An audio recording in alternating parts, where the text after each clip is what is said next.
Veronica Harris Show. I'm your host, Veronica Harris, and I have my co-host, co-pilot. What else are you today? Co-author, co-MVP. Co-author. Okay, so he's added a new title, co-author, co-MVP, Gregory Harris. And today we have with us the very interesting Mr. Ronald Williams Sr.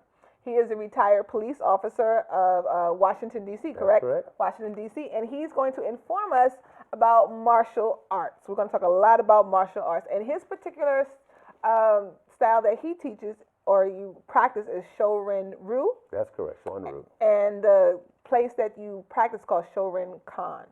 Shorin-kan is the name of the school. That's the name of the school. I'm sorry, Shorin-kan. All right. So, well, before we get deep into it, my whole experience of martial arts is Bruce Lee and Kung Fu theater on Saturdays. All right. So, I mean, that's what I know a lot about. But I'm sure you're going to educate me about, some more intricacies or maybe some misconceptions that I might have. Gregory, what is your experience of martial arts? Big Bruce Lee fan, always.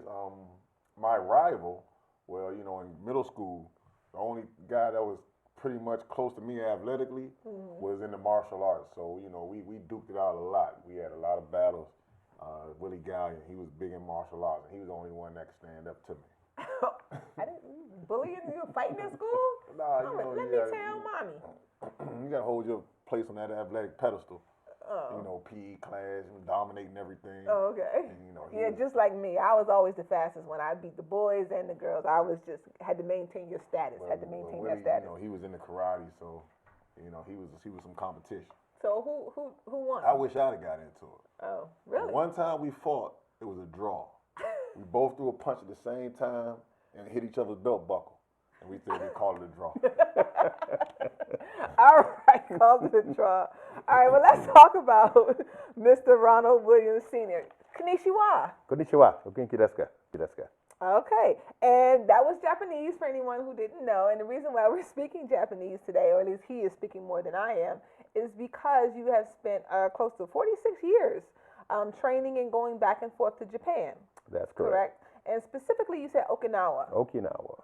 All right, and that's where the style that you practice, Shorin-ryu, that originated in Okinawa. Karate itself originated in Okinawa, and that's what Shorin-ryu is actually one of the main styles of Okinawa. Okay. Yeah. All right. So tell us, for most of us, I believe that Japan and Okinawa were all the same. So, but you say governmentally they are, but culturally they may not be the same? Now, two separate cultures, two separate entities.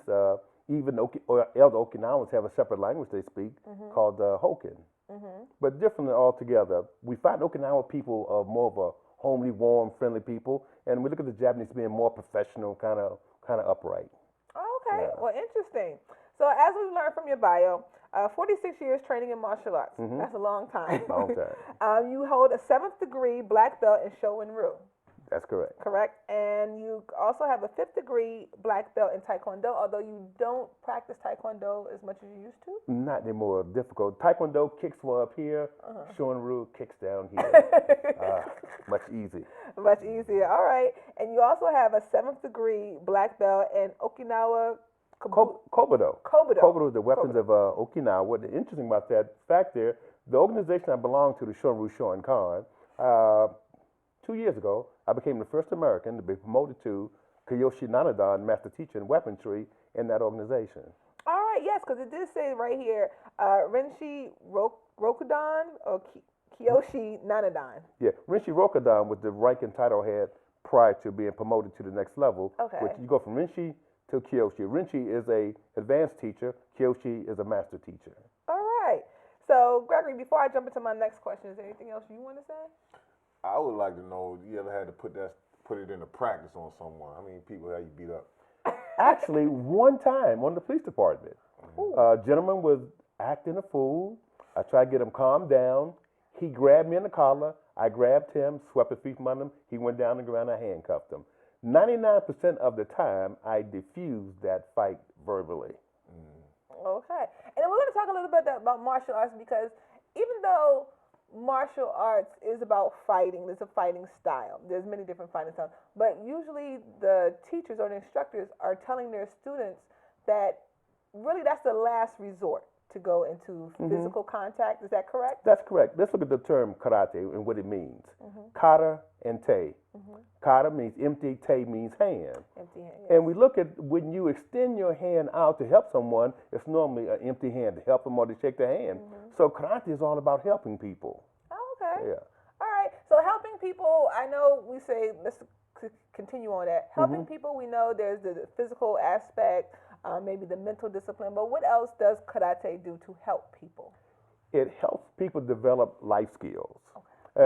When we look at the things we do in our everyday life, how we treat people, how we talk to people, respect for our parents, all these things here is part of the karate training within itself.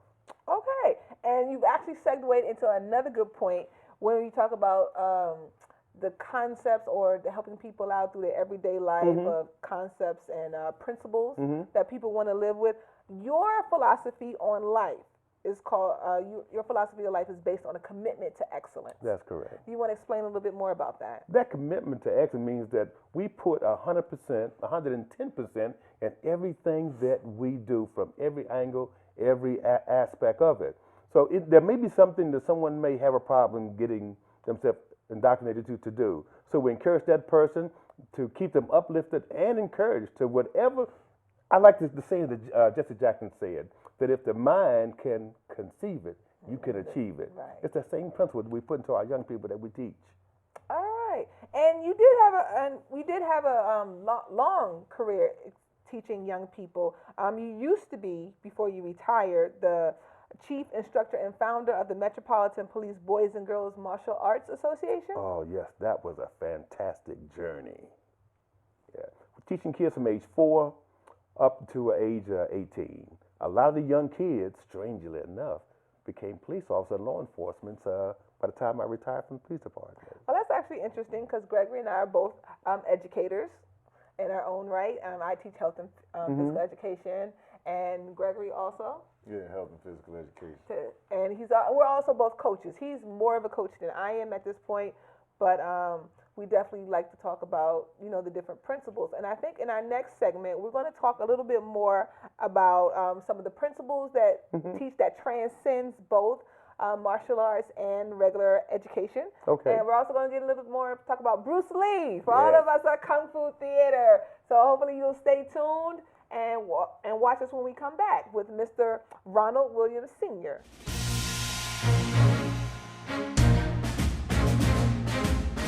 Morning, Gary.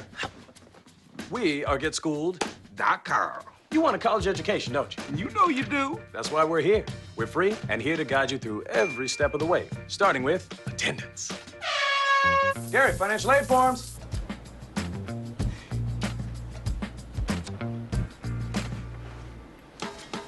Picking a college, man. You and us. We go together like tacos and Tuesday. And I love tacos. Go to GetSchooled.com. My name is Kyra Stewart. I'm a board member of the Woodridge Warriors Youth Organization. But more importantly, I'm a parent. Woodridge was established as a community-based organization in 1963. 49 years later, we continue to thrive as a nonprofit, offering mentoring and sports services to Washington area boys and girls aged 5 to 15. Our kids have year-round sports options, including playing football, basketball, baseball, and cheering. Woodridge has a committed group of experienced coaches and dedicated volunteers, working to make every child better. We welcome players at all levels with a focused approach that moves young athletes from beginner to experienced and finally advanced. We've seen our players go on to play in college and professionally, but more importantly, they go on to become successful men and women. The Woodridge community is dedicated to positive youth development. Come and play with us. They said I have troll teeth. That my voice sounded like a possessed baby doll. That no one would ever love someone as stupid as me. That I was fat, ugly. Disgusting. The effect of bullying is potent. We will no longer be the silent majority. Now, when you see online bullying, there's something you can do about it. We're gonna take action with the I. I am a witness. I am a witness. I am a witness. I am a witness. I am a witness, and so are you.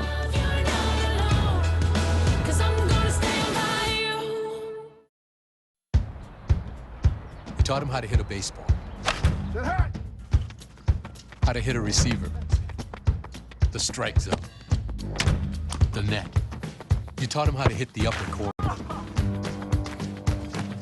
You even taught him how to hit the open man. But how much time have you spent teaching him what not to hit?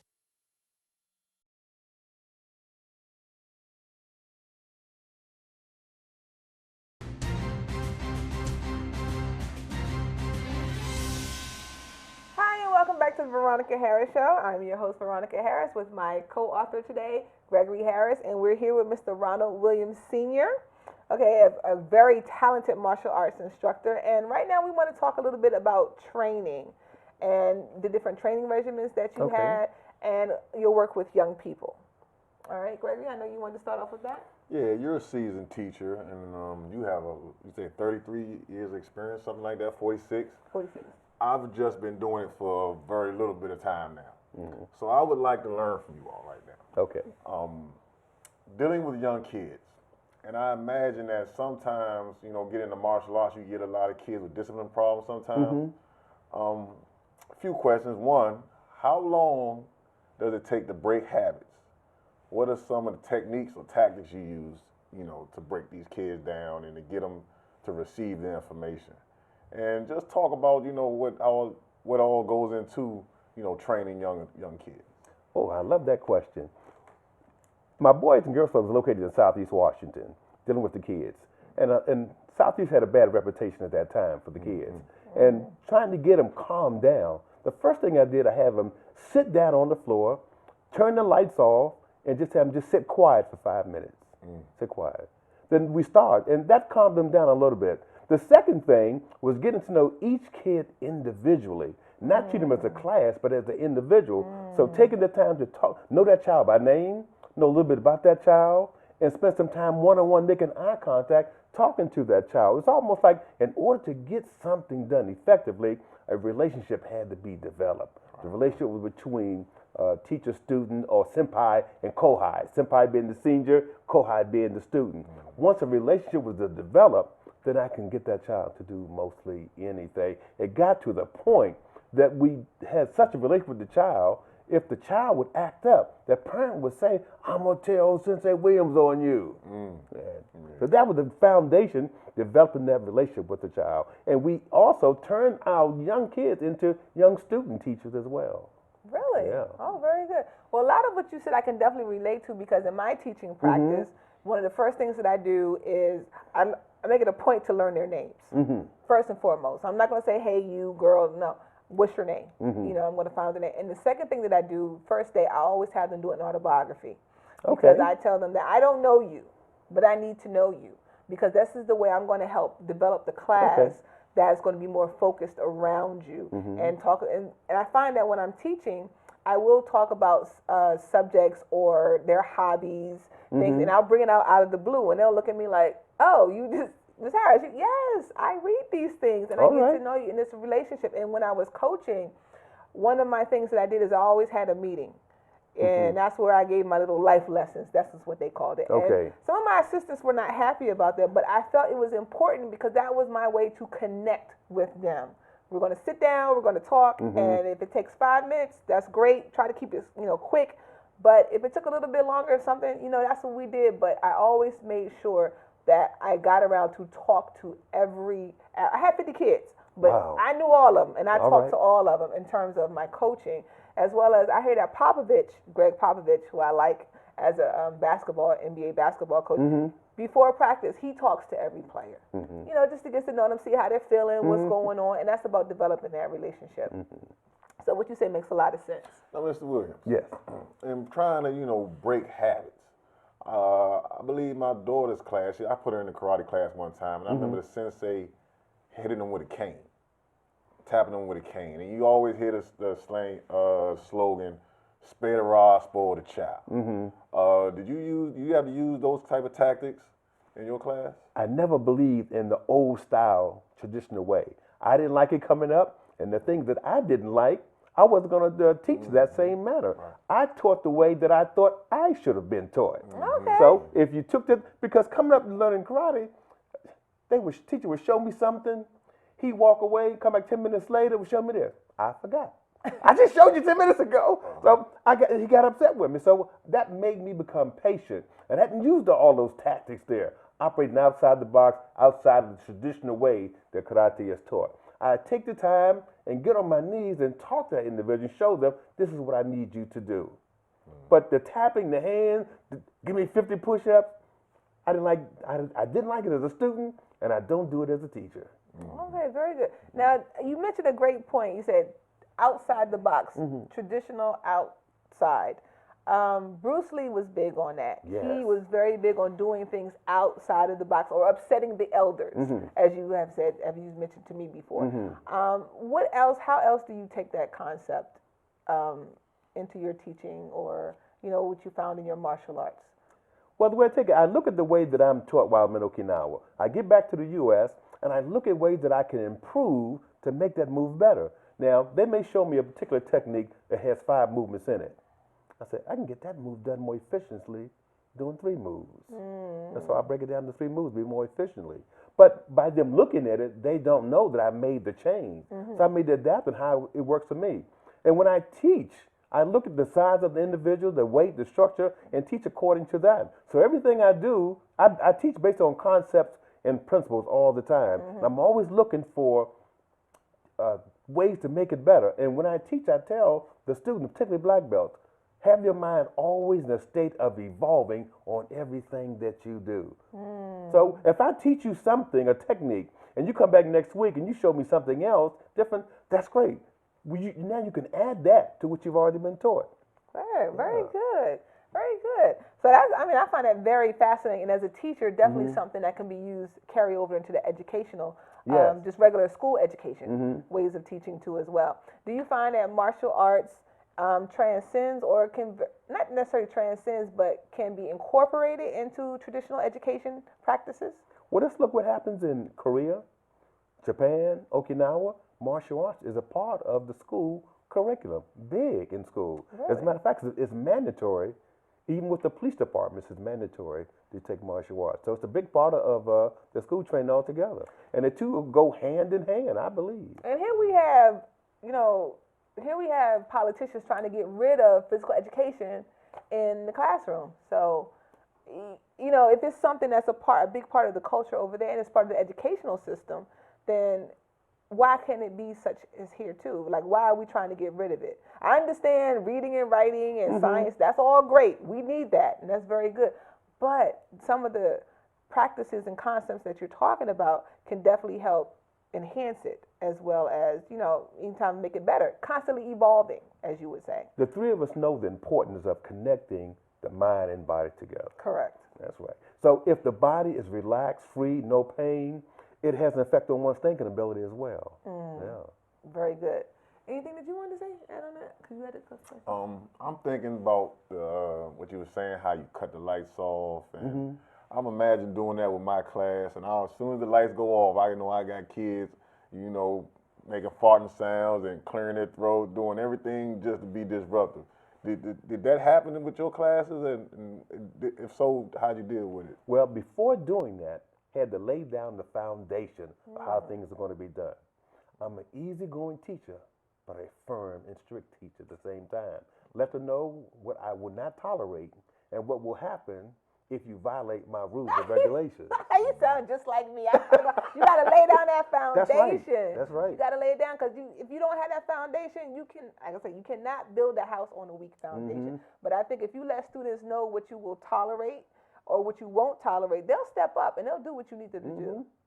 And instead of getting physical, I would normally get nose to nose, eyeball to eyeball, in a soft, firm tone, and tell them what I expect of them. And this is what you will do.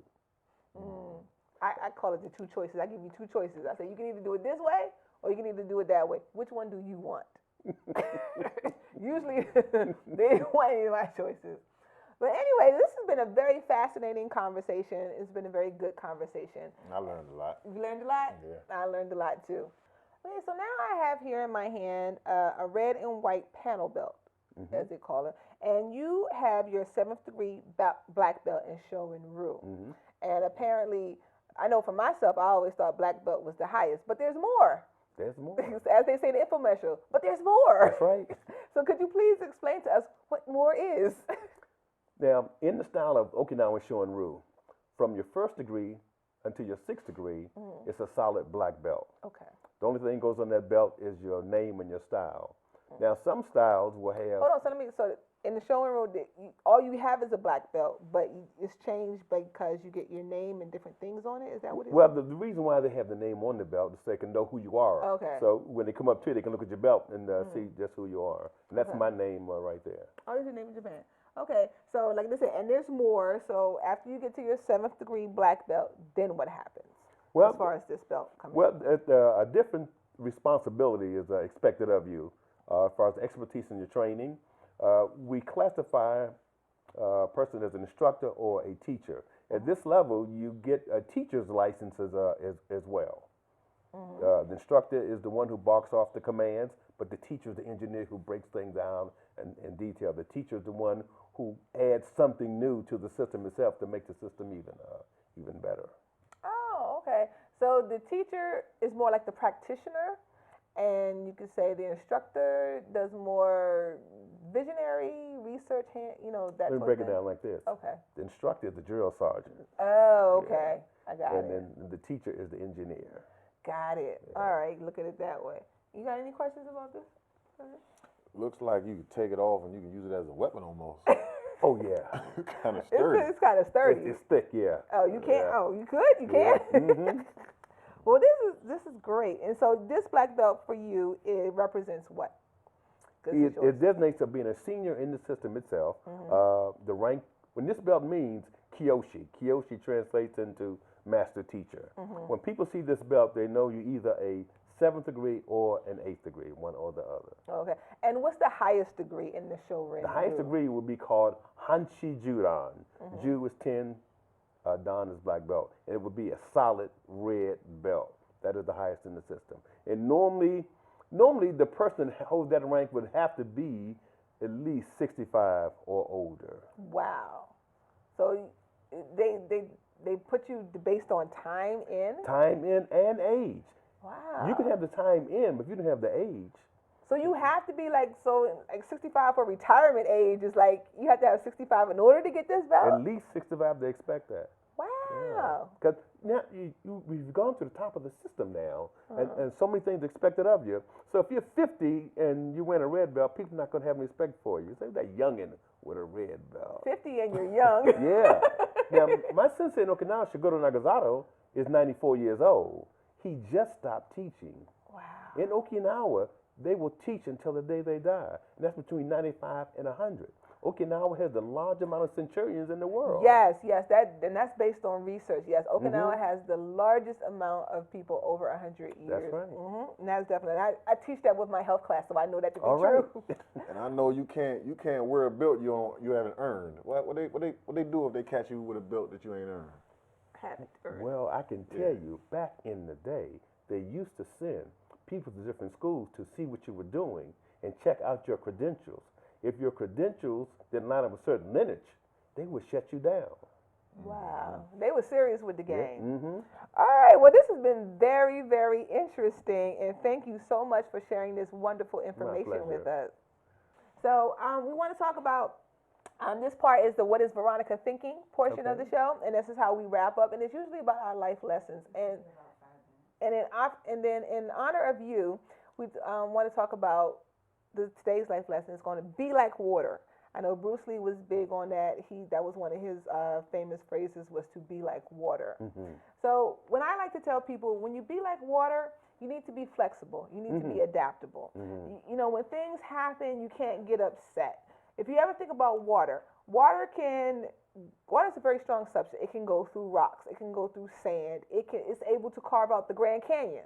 You know, that was over time through water, wind, and erosion. But water. So if you can be like water, and again, be adaptable and ready to overcome or deal with any situation that comes up to you, you will be successful in life. You will be, because nothing stops water. No, nothing. You can put whatever you want, but nothing stops water. Water will find a way. Water will. Yeah, There you go. Find a way. Water will find a way. And we should all be able to find a way. That's where the cliche came from. We use all the time. Go with the flow. Go with the flow. Find a way. Water will always find a way. So be like water. What do you call your students in martial arts? What's the name? Well, I don't use the term of Kohai Senpai. I just simply call them by their name or whatever nickname I may give them. Well, I remember Little Grasshopper. Little so dragons. be like water. So be like water, my little grasshoppers and little dragons. And thank you again for being with us on the Veronica Harris Show. This is Mr. Ronald Williams Sr. and also my co-host, co-author, co-MVP, co-something, Gregory Harris.